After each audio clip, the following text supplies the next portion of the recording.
All right, in this second video, we're going to go into more detail about how to set up Wireshark.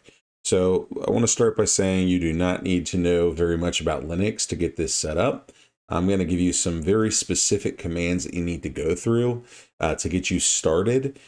As long as you can type them in exactly how I show them to you, then you don't really need to have any more knowledge about it than that. So the first thing we're going to do is we're going to go down here to our apps. And what I want you to do is right click on the terminal and we're going to pin that to our dashboard, which is over here. Okay, so let's go ahead and open up the terminal. And this is where we can enter some commands. So the first thing that we want to do is update everything on our system. So we're going to do sudo space, and then we're going to do apt, and then update. Right? If you type it in exactly like that, hit enter. It's going to ask you for your password. This is the same password you use to log into your virtual machine.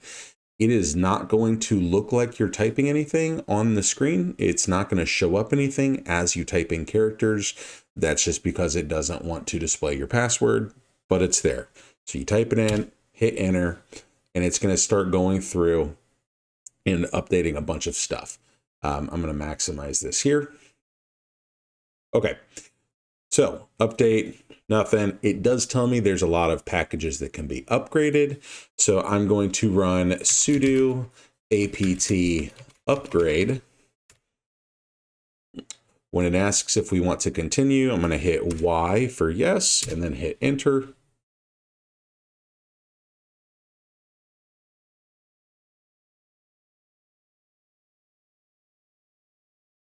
And then we wait. Okay, so we have all of our upgrades done now. I always like to go back and check for updates one more time after I do the upgrades. So I'm going to do sudo apt update again, just to check and make sure that there's nothing else there. Looks like we're good. Okay, and then what I'm going to do is start actually installing Wireshark. So I'm going to do sudo apt install, and then we're going to install Wireshark. It's all one word, hit enter. Okay, so when it asks, do we want to continue? We hit Y for yes, hit enter.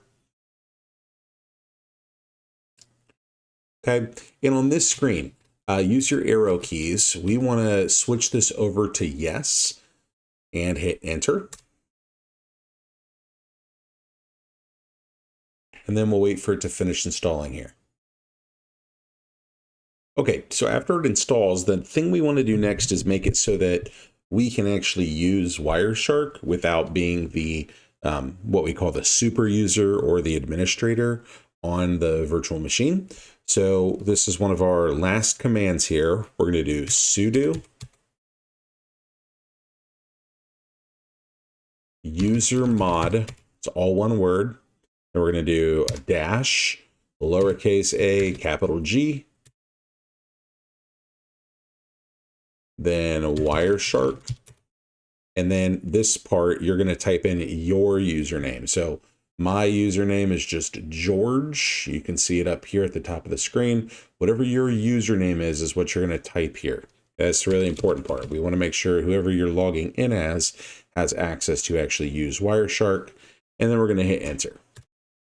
Okay, final thing here, we're going to do sudo reboot. That's going to reboot our system, and then we'll check to make sure that Wireshark is working. All right, so after it reboots, we're back here to the login screen.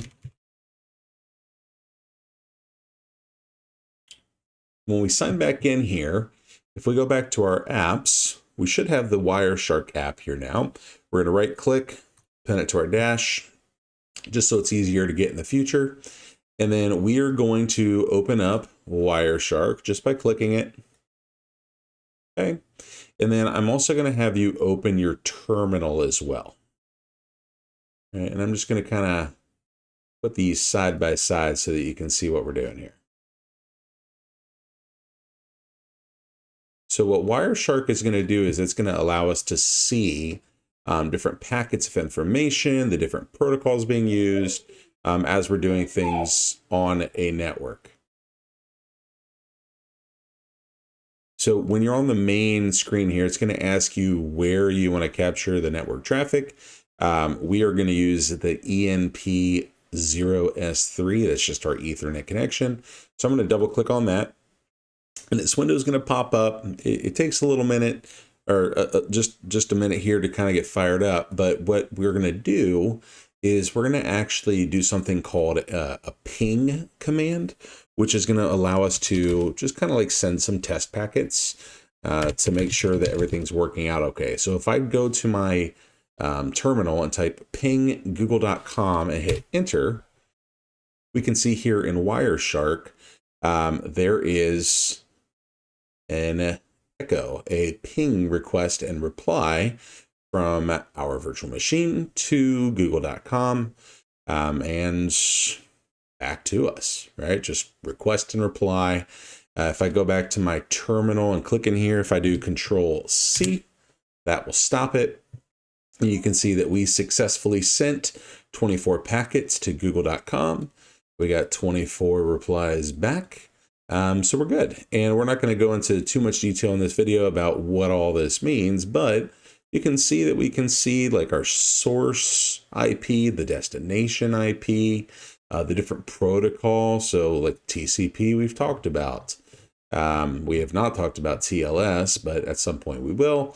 And we're going to get into a lot more detail about how all of this stuff works. That's kind of the whole point of Wireshark. It's going to let us get a little deeper into how these packets actually travel across the network, get a little more detail about what that actually looks like and the different protocols that we use. So that is it for this video. There will be some more that go deeper into how to do some more specific things in Wireshark. But at this point, your virtual machine's all set up and you have Wireshark installed.